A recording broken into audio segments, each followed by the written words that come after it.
Aleluia. Louvado seja o nome do Senhor Jesus.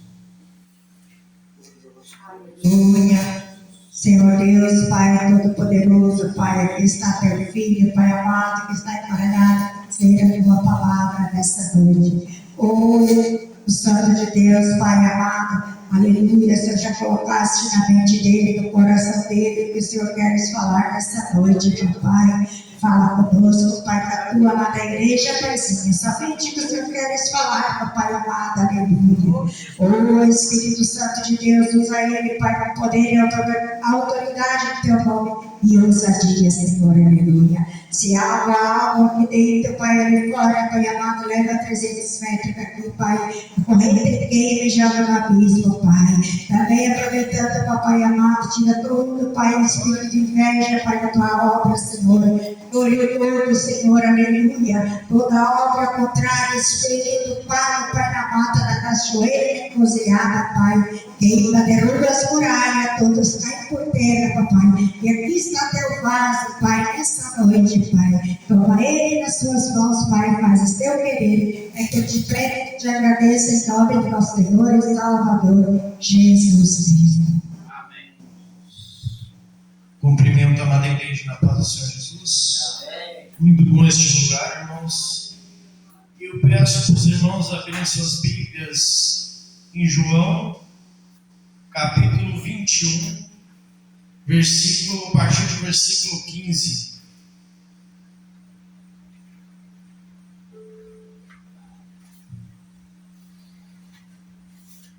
Jesus.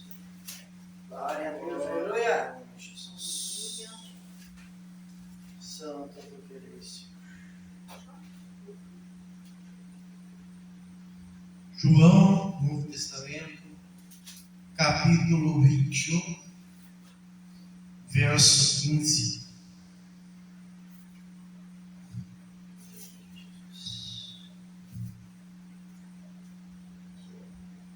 Glória a Deus, aleluia. Glória a Deus, aleluia. Glória a Deus, aleluia. Amém, Jesus. Glória a Deus. Assim, após tomarem o jejum, Jesus questionou Simão Pedro: Simão, filho de João, tu me amas mais do que estes outros? Respondeu ele: Sim, Senhor, tu sabes que eu te amo. Jesus o encarregou: Cuida dos meus cordeiros. Outra vez Jesus lhe perguntou: Simão, filho de João, tu me amas? Ele afirmou: Sim, Senhor, tu sabes que eu te amo. Jesus lhe confiou: Pastorei as minhas ovelhas. Pela terceira vez Jesus perguntou: Simão, filho de João, tu me amas? Pedro ficou angustiado por Jesus haver lhe perguntado pela terceira vez: Tu me amas? E assegurou-lhe: Senhor, tu conheces todas as coisas e sabes que eu te amo. Comissionou Jesus: Apacenta as minhas ovelhas. Em verdade, eu te afirmo, quando eras mais jovem, eu te vestia a ti mesmo, e ias para onde desejavas, mas quando chegares à velhice, estenderás as mãos e outra pessoa te vestirá e te conduzirá para onde não quiserem ir. Isso falou-lhe Jesus, significando o tipo de morte com qual Pedro iria glorificar a Deus. E assim terminou de proferir essas palavras, acrescentou: Segue-me. Os irmãos podem se assentar. Essa palavra já estava no meu coração há alguns dias e ela vem de encontro a outra pregação que preguei na Vendinha, que nós vemos Jesus conversando com Pedro, e na verdade eu estava estudando essa palavra e Deus me tocou aqui. Foi a verdadeira conversão de Pedro. Por quê, irmãos? Se os irmãos lerem ali no começo do 21, diz assim: algum tempo depois Jesus apareceu de novo aos seus discípulos à margem do mar Tiberíades. Simão Pedro, Tomé, Natanael, que era de Caná da Galileia, os filhos de Zebedeu e mais 2 dos seus discípulos que estavam juntos. Simão Pedro disse-lhes: vou pescar. E eles o encorajaram: nós vamos contigo também. E saíram logo, entraram no barco, mas naquela noite nada pegaram. Os irmãos vão ver que aqui já era depois da morte de Cristo, e isso traz um significado para essa mensagem, porque Pedro já estava tomando algo que Jesus já tinha tirado dele, que era a pesca. Jesus já tinha tirado dele do afazer material para o afazer espiritual, e Pedro ainda estava com os olhos vidrados nas coisas materiais, nas coisas que se podem ver, nas coisas que podem ser tocadas. E Pedro não entendeu depois da morte de Cristo o que ele era para fazer. E aí Jesus começou a conversar com eles, dizendo: moços, tem aí alguma coisa para comer? E eles lhe responderam: não. Então Jesus orientou-os: lançai a rede do lado direito do barco e encontrareis. Assim eles o fizeram, e logo não conseguiram recolher a rede por causa da abundância de peixes. Diante disso, o discípulo a quem Jesus amava disse a Pedro: é o Senhor. Assim que Simão Pedro viu que era o Senhor, vestiu sua túnica, pois a havia tirado, e lançou-se ao mar. Aqui é uma questão que Jesus já tinha dado ordem para eles pararem de agir como era antes, como era no agir material, como era no agir de antes deles conhecerem a palavra de Deus. Porque quando Jesus tira nós de um lugar, Ele não quer nos manter naquele lugar, Ele quer nos fazer evoluir espiritualmente, Ele quer nos fazer andar diante da sua presença. Quando Ele falou: lançai a rede do lado direito do barco e encontrareis, era a mesma palavra que Ele disse se na primeira pesca para Pedro: Pedro, eu vou contigo, eu vou pescar contigo. Deus vai estar diante de nós quando nós o obedecer. Estar diante de Cristo é obediência. Estar diante de Cristo é conhecê-lo. Muitas vezes a gente diz que conhece Jesus, mas não conhece, pois não obedece a sua presença e o seu falar. E daí Jesus começou a falar com eles, e tomou de jejum com eles, e daí Jesus restaurou Pedro. Glória a Deus, aleluia. Mas daí nós vamos ver, Pedro caminhou com Jesus. Pedro era apóstolo de Jesus e precisou ser restaurado, porque ele ainda tinha voltado a fazer o que não era mais para ele fazer. E aqui Jesus chegou para Simão e falou: tu me amas, Pedro? Aí que está. Muitas vezes a gente diz que ama a Jesus, mas não faz a vontade dele. Amar a Jesus e não fazer a vontade dele não é amar Jesus. Glória a Deus. Amar a Jesus é muitas das vezes você estar doente e ter que levar a cura. Amar a Jesus é muitas das vezes você estar de luto, mas ter que levar alegria.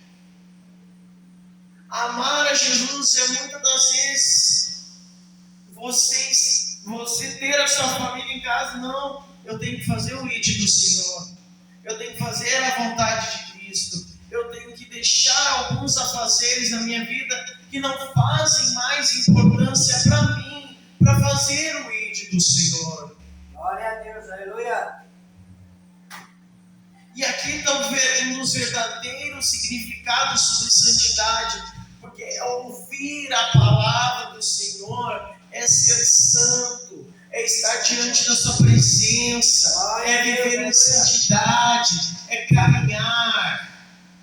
Porque quando nós estamos evoluindo com o Senhor, o inimigo não fica feliz, ele vai botar pessoas para nos cegar espiritualmente. Ele vai botar pessoas com pedras de tropeço no meio do caminho, para poder dizer: ai, tu pode fazer isso, não tem nada a ver. Ai, tu pode andar por esse lado, não tem nada a ver. Porque não vai adiantar a gente passar 500 horas, 20 horas orando e não fazer a vontade do Senhor. Porque se nós orar e não fazer a vontade dele, ele não vai ouvir. Ele não vai realizar. Ele não vai fazer. Porque nós temos que obedecê-lo. E algo que é muito, e para mim é muito importante, que eu vejo poucas pessoas falando sobre isso, está no livro de 1 Reis, capítulo 13, que fala sobre o profeta, o homem de Deus e o profeta. Em Betel morava um profeta já idoso. Seus filhos vieram contar-lhe tudo o que o homem de Deus havia realizado naquele dia em Betel. E compartilharam também as palavras que o homem de Deus havia dito ao rei. Então seu pai lhes indagou em que direção ele seguiu. E os filhos lhe mostraram o caminho que tomara o homem de Deus que viera de Judá.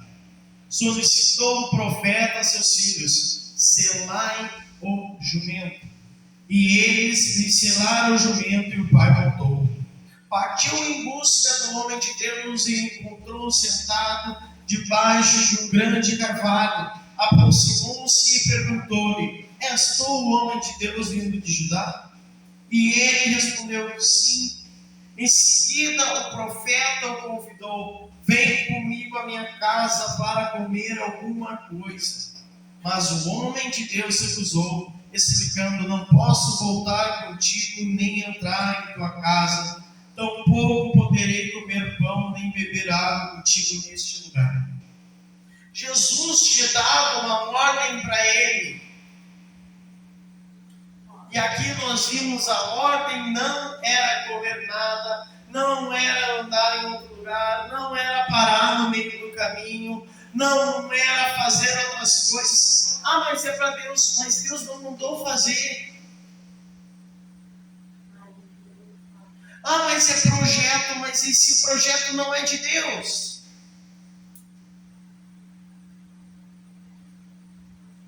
Eu sempre brigo assim na hora de dizer com Deus: se Deus não me disser, eu não vou, irmão. E às vezes eu tenho que dizer, eu tenho que esperar 3 vezes Deus me dizer, senão eu não vou. Porque aqui o homem de Deus falou: não posso contar contigo nem entrar na tua casa. Porque o profeta ali naquele momento já estava fora da direção de Deus, já não ouvia mais a voz de Deus. Ele pegou a liturgia para tentar encobrir algo. Que nem hoje, nos últimos dias, nós temos visto tantas ideias teológicas, tantas ideias de teologia mormon, mas tantas ideias teológicas que estão fora da Bíblia. Eu não vivi, mas eu vi, e eu aprendi Bíblia com vídeos de grandes pastores que viveram muito tempo atrás, e hoje está difícil. Está difícil a gente ouvir, está difícil a gente ver. Eu faz tempo que não paro para assistir uma pregação, porque é muita coisa que não se deve mais ouvir. É muita coisa que as pessoas falam: anda para um lado, anda para o outro. aqui é de Deus, aqui é de Deus, aqui vai acontecer, só aqui Deus brilha, só aqui vai acontecer. Não, irmão, aqui também vai acontecer, lá vai acontecer. Se você estiver debaixo da graça e da obediência em Deus. A igreja é eu e você, mas nós temos que fazer a vontade de Cristo.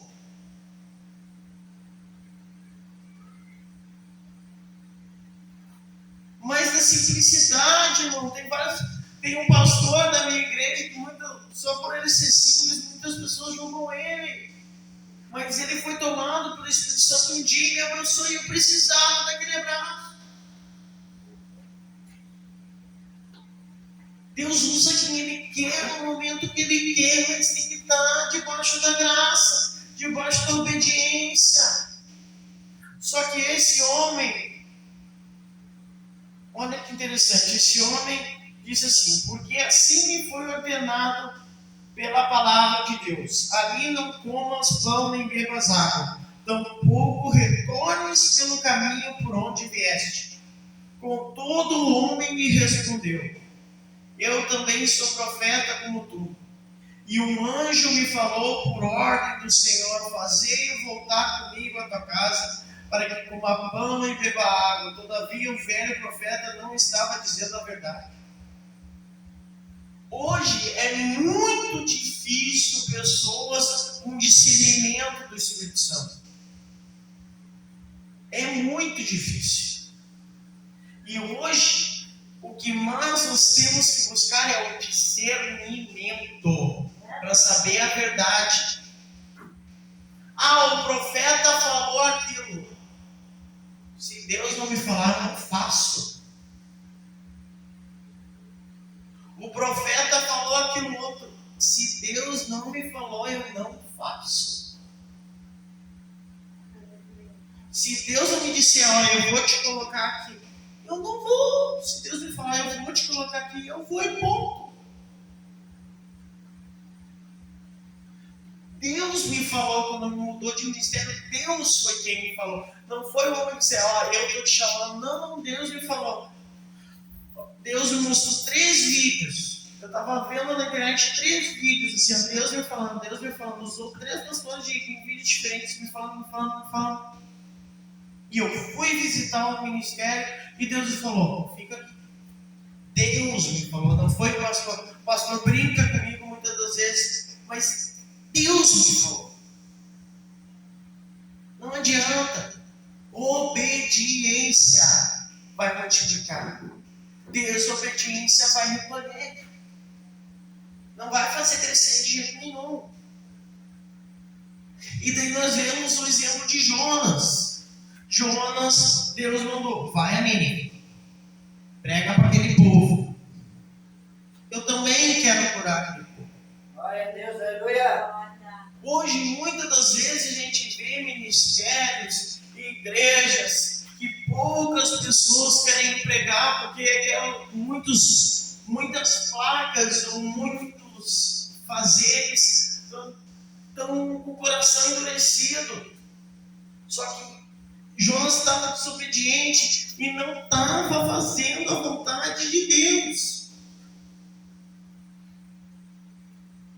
A santidade é fazer a vontade de Deus, não a vontade do homem. Ah, mas foi o pastor Marcos Feliciano que falou: se não Deus não me falar, eu não faço. Pode ser o pastor mais conhecido que eu mais gosto de ouvir. Deus não me falou, eu não faço. Pode ser o meu pai na fé. Deus não me falou, eu não faço.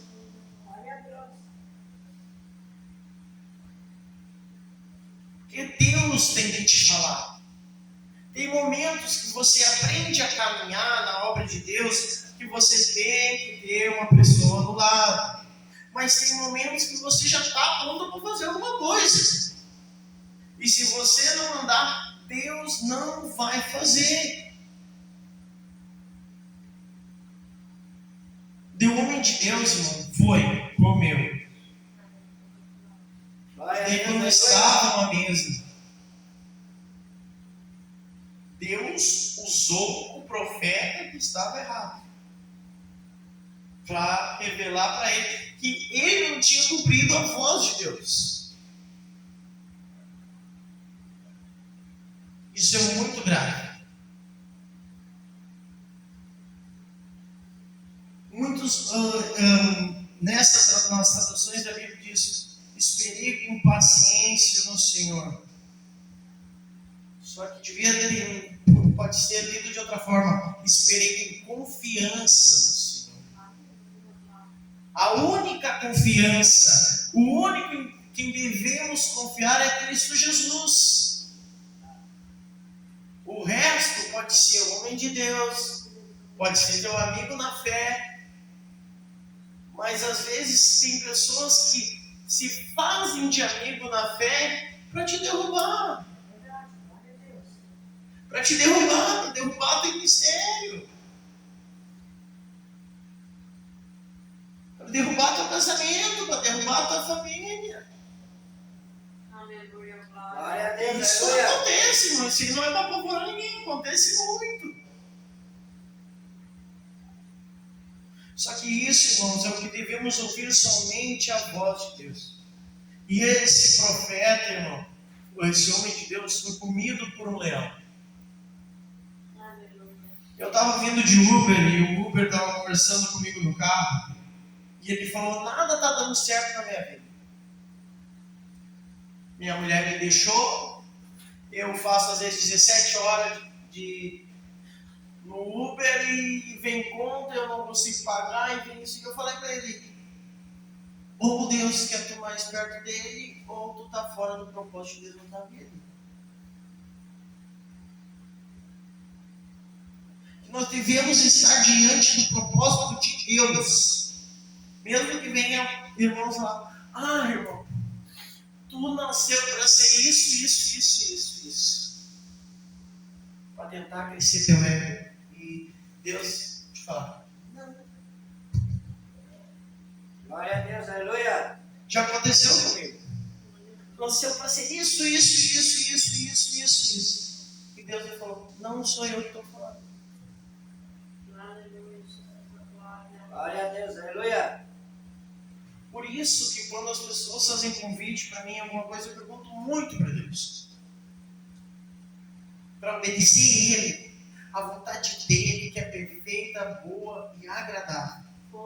Essa é a palavra que eu tinha para os irmãos. A gente não precisa se prolongar, quando a palavra de Deus diz amém, é amém e amém.